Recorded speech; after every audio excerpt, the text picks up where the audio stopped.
Salam, selamat pagi anak-anak semuanya. Bagaimana kabar anak-anak pagi hari ini? Semoga kita semua dalam keadaan sehat, dalam keadaan baik, dan tetap semangat mengikuti pelajaran hari ini. Baik anak-anak semuanya, kali ini kita akan kembali membahas pelajaran agama Kristen kelas 4. Dan kita akan membahas dari materi bab 14, yaitu tentang bersyukur selalu. Nah, sebelum kita memulai pelajaran kita hari ini, mari kita terlebih dahulu berdoa. Mari anak-anak, kita berdoa dengan sikap yang benar. Bapa kami yang di surga, kami bersyukur untuk pagi hari ini karena Tuhan telah memberikan kami kesempatan untuk kembali mengikuti pelajaran agama Kristen. Kiranya Tuhan memberikan kami semangat di dalam mengikuti pelajaran, sehingga apapun yang diajarkan guru kami bisa mengerti dan memahaminya. Terima kasih Tuhan, berkati pelajaran kami hari ini dari awal, pertengahan hingga selesai. Dalam nama Tuhan Yesus Kristus kami berdoa. Haleluya. Amin. Baik anak-anak, kita akan membahas materi kita dari bab 4 tentang belajar bersyukur selalu. Nah, anak-anak yang dikasihi Tuhan Yesus, ya, dalam hidup ini kita harus selalu belajar bersyukur dalam segala hal. Karena dalam setiap kesempatan, dalam setiap keadaan, Tuhan itu selalu memberikan yang terbaik dalam kehidupan kita. Nah, mari kita akan melihat ya satu peristiwa di dalam Alkitab tentang orang yang menderita penyakit kusta. Di sana nanti kita akan melihat ada orang-orang yang selalu bersyukur kepada Tuhan, dan ada orang-orang yang ternyata tidak bisa bersyukur ketika mereka menerima kebaikan Tuhan. Peristiwa yang akan kita pelajari hari ini yaitu tentang orang-orang yang mengalami sakit kusta. Nah, anak-anak yang dikasihi Tuhan, mari kita melihat apa itu penyakit kusta. Ya. Ada beberapa pandangan yang salah tentang penyakit kusta. Anak-anak pasti pernah mendengar kan, ya, penyakit kusta. Di dalam Alkitab kita sudah pernah baca cerita itu.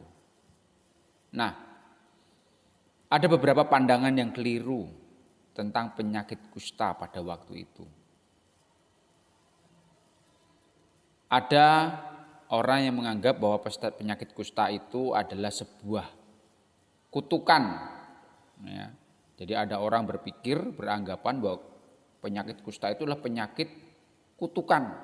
Ya. Padahal anak-anak, kenyataannya penyakit kusta ini sebenarnya bukan penyakit kutukan. Karena penyakit kusta ini sama seperti penyakit yang lain yang diderita oleh manusia, penyakit kulit. Itu adalah sebuah infeksi kulit yang disebabkan oleh bakteri. Ya. Jika terlambat diobati bisa menimbulkan cacat permanen. Jadi itu penyakit kusta itu seperti penyakit kulit. Ya. Nah, ini disebabkan oleh bakteri. Ya. Jadi kalau kita hidup tidak bersih, tidak sehat, bakteri itu ada di tubuh kita dan itu bisa menyebabkan penyakit kulit. Dan ini kalau tidak segera diobati, ya bisa berbahaya, menimbulkan cacat permanen. Jadi sebenarnya anggapan bahwa penyakit kusta itu adalah penyakit kutukan itu keliru. Ya. Bukan kutukan, karena memang penyakit ini muncul karena adanya bakteri. Ya. Nah, itu pandangan yang keliru. Ada juga pandangan salah. Orang menganggap bahwa penyakit kusta itu adalah penyakit keturunan. Padahal tidak. Penyakit kusta ini bukan penyakit turunan. Memang ini adalah jenis penyakit menular yang bisa menyerang setiap anggota keluarga. Jadi kalau misalnya dalam satu keluarga ada yang terkena penyakit kusta, penyakit kulit ini, ya ini bisa menular dari satu anggota keluarga, bisa menular ke anggota keluarga yang lain. Ya, nah mungkin orang-orang pada waktu itu berpikir, wah ini penyakit keturunan ini, satu keluarga kena. Ya, sebenarnya bukan penyakit keturunan, tapi ini penyakit menular. Jadi kalau satu orang dalam keluarga itu, satu keluarga itu kena satu orang, ya tentu otomatis itu bisa menular ke keluarga yang lain, semuanya ikut kena. Nah, jadi sebenarnya anggapan ini keliru, bukan penyakit keturunan, tapi penyakit menular yang bisa menular semua anggota dalam keluarga. Oke, terus ada juga yang punya pandangan yang keliru tentang penyakit kusta. Ada orang berpikir bahwa penyakit kusta ini tidak bisa disembuhkan. Padahal kenyataannya sebenarnya bisa. Penyakit kusta ini bisa disembuhkan ya dengan obat antibiotik. Ya. Nah, mungkin pada zaman dulu belum ada obat yang manjur, belum ada antibiotik yang bisa menyembuhkan. Makanya orang berpikir ini tidak bisa disembuhkan, ya. Dan orang yang mengalami penyakit kusta kalau tidak segera diobati, tidak ditemukan obatnya, memang bisa mengakibatkan kematian. Sebenarnya bisa diobati dengan obat antibiotik, ya, dan itu bisa sembuh selama 6 sampai 12 bulan. Memang cukup lama, tapi bisa disembuhkan. Nah, berikutnya ada juga anggapan yang keliru bahwa penyakit kusta itu adalah simbol dosa. Jadi kalau ada orang kena penyakit kusta, wah ini dosa ini, ya. Sehingga orang yang punya penyakit kusta pada waktu itu dianggap tercemar, dianggap berdosa, dan ini orang-orang yang dibenci Tuhan. Mereka yang kena penyakit kusta itu dikucilkan, disingkirkan, tidak boleh dekat-dekat orang, tidak boleh datang ke rumah ibadah. Nah, padahal kenyataannya Tuhan tidak pernah mengucilkan, Tuhan tidak pernah membenci orang yang sakit kusta. Sebenarnya yang Tuhan benci itu adalah dosa manusia, bukan manusianya. Jadi anggapan, pikiran bahwa penyakit kusta itu adalah ya penyakit yang disimbolkan dengan dosa, tidak ya. Dosa ya tidak ada penyakit ya itu membuat orang menjadi berdosa, tidak ada. Yang membuat orang menjadi berdosa di hadapan Tuhan itu bukan karena penyakit, tapi karena perbuatan yang salah, yang melanggar firman Tuhan. Jadi sekali lagi bahwa anggapan bahwa penyakit kusta itu adalah simbol dosa itu keliru, ya salah, ya. Tuhan tidak pernah ya menganggap orang kusta itu adalah orang berdosa. Orang dikatakan berdosa kalau perbuatannya itu melanggar firman Tuhan, bukan karena penyakit. Nah, anak-anaknya, Tuhan tidak pernah membenci orang berdosa, orang yang punya penyakit kusta. Tapi Tuhan benci dengan perbuatan dosa. Beda ya, ya. Tuhan tidak pernah membenci manusia yang berdosa, tapi Tuhan membenci perbuatan dosa. Tuhan Yesus justru ya mengasihi semua orang berdosa, termasuk ya orang-orang yang punya penyakit kusta. Kalau kita baca dalam Lukas pasal 17 ayat 9 ayat 11 sampai 19 itu ada 10 orang yang memiliki penyakit kusta. Ya. Orang-orang pada waktu itu kalau ada orang yang punya penyakit kusta dikucilkan, dilarang dekat-dekat. Tapi justru ketika Tuhan Yesus melihat ada orang yang penyakit kusta, Yesus tidak menghindar. Yesus tidak mengucilkan. Malah Yesus melayani mereka. Yesus menyembuhkan mereka.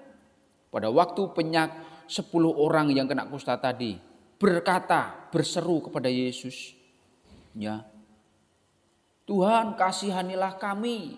Ya, jadi orang-orang yang penyakit kusta itu mendekati Yesus. Tuhan kasihanilah kami.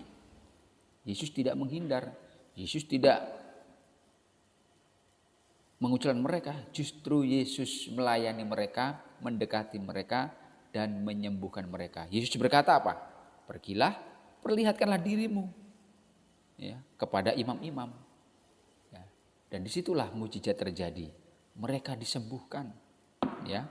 Nah, kenapa Tuhan Yesus memerintahkan orang-orang yang kena penyakit kusta tadi untuk pergi kepada imam-imam memperlihatkan bahwa mereka sudah sembuh? Nah, pada waktu itu imam, ya, yang bertugas menjaga bait suci, mereka punya tugas untuk selalu memeriksa setiap orang yang akan beribadah kepada Tuhan. Ya. Setiap orang yang mau datang ke bait suci, bait Allah, mereka harus diperiksa dulu tubuh mereka. Ini ada penyakit kustanya atau tidak? Nah, para imam tadi bertugas memeriksa tadi, ya. Kenapa harus diperiksa? Karena memang pada waktu itu peraturannya kalau ada orang yang kena penyakit kusta, ya, penyakit kusta itu diidentikan sama mereka tentang dosa. Jadi tidak boleh mereka beribadah, tidak boleh mereka masuk bait suci. Makanya mereka harus diperiksa. Ya. Karena pandangan mereka pada waktu itu, ya, penyakit kusta itu identik dengan dosa. Jadi kalau orang yang punya penyakit kusta, berarti orang itu berdosa, tidak boleh masuk bait suci. Nah, namun bagi Tuhan Yesus, orang yang memiliki penyakit kusta, mereka juga punya hak untuk dilayani, untuk didoakan, untuk beribadah kepada Tuhan. Oleh karena itu, Tuhan Yesus, ya, justru melayani orang-orang yang penyakit kusta dan mereka disembuhkan, ya. Nah, peristiwa Tuhan Yesus yang menyembuhkan 10 orang kusta ini, ya, itu menggambarkan bahwa melalui kuasa Tuhan Yesus, manusia yang dianggap berdosa, ya, itu sudah ditahirkan. Ditahirkan itu artinya apa? Disembuhkan, dibersihkan, dan mereka layak untuk datang kepada Tuhan.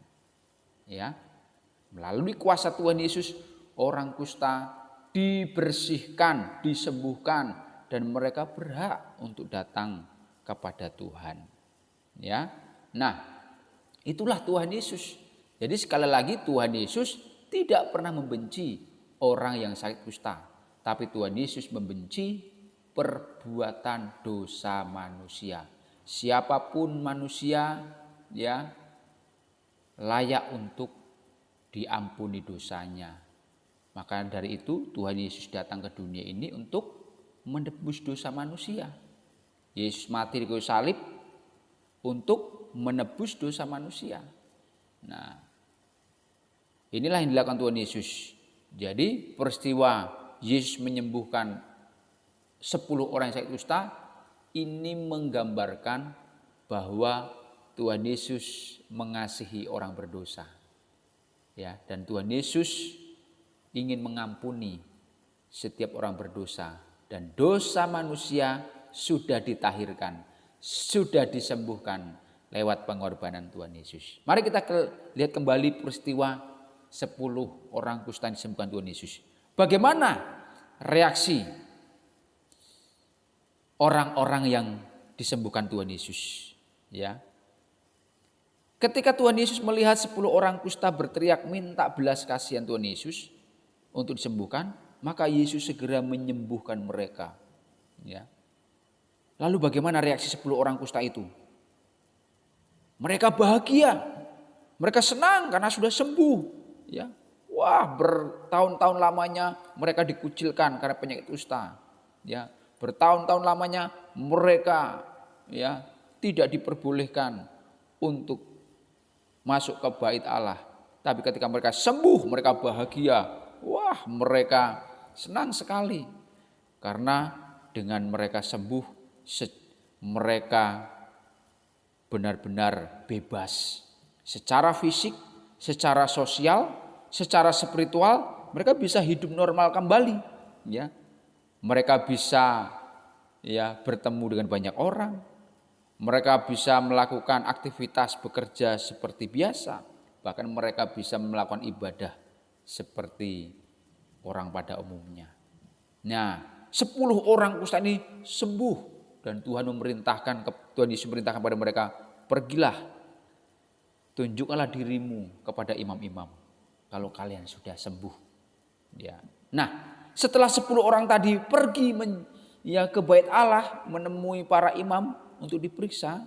Nah, coba lihat bagaimana reaksi selanjutnya dari 10 orang tadi. Ternyata dari 10 orang tadi yang kembali lagi kepada Tuhan Yesus hanya satu. Jadi ada satu orang itu datang kembali kepada Tuhan Yesus. Dia sujud tersungkur di depan kaki Yesus. Dia mengucapkan terima kasih. Dia mengucapkan syukur kepada Tuhan. Yang 9 orang kusta tadi yang sembuh tidak nampak lagi. Tidak lagi menjumpai Tuhan Yesus. Nah,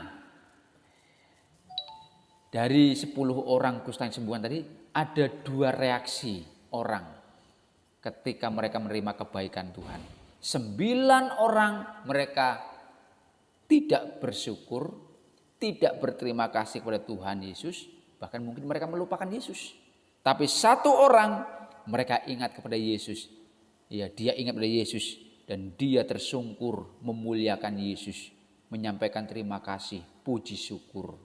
Nah, anak-anak, dalam peristiwa ini kita sebagai anak Tuhan, kita diajar Tuhan untuk selalu jangan melupakan Tuhan. Selalu bersyukur kepada Tuhan ketika kita menerima kebaikan Tuhan. Ya, kita belajar dari 1 orang yang disembuhkan Tuhan Yesus dari penyakit kusta. Di mana 1 orang ini setelah disembuhkan, menerima kebaikan Tuhan Yesus, dia datang kepada Yesus. Dia selalu dekat kepada Tuhan Yesus. Dia bersyukur dan berterima kasih. Nah, kita sebagai anak Tuhan harusnya punya sikap seperti itu, punya reaksi seperti itu. Ada banyak kebaikan Tuhan yang kita terima, ada banyak kesembuhan yang kita dapatkan daripada Tuhan. Dan sebagai balasan yang bisa kita berikan kepada Tuhan, kita harus datang kepada Tuhan, selalu menyampaikan syukur, selalu berterima kasih kepada Tuhan bahwa Tuhan sudah baik, Tuhan sudah menyembuhkan.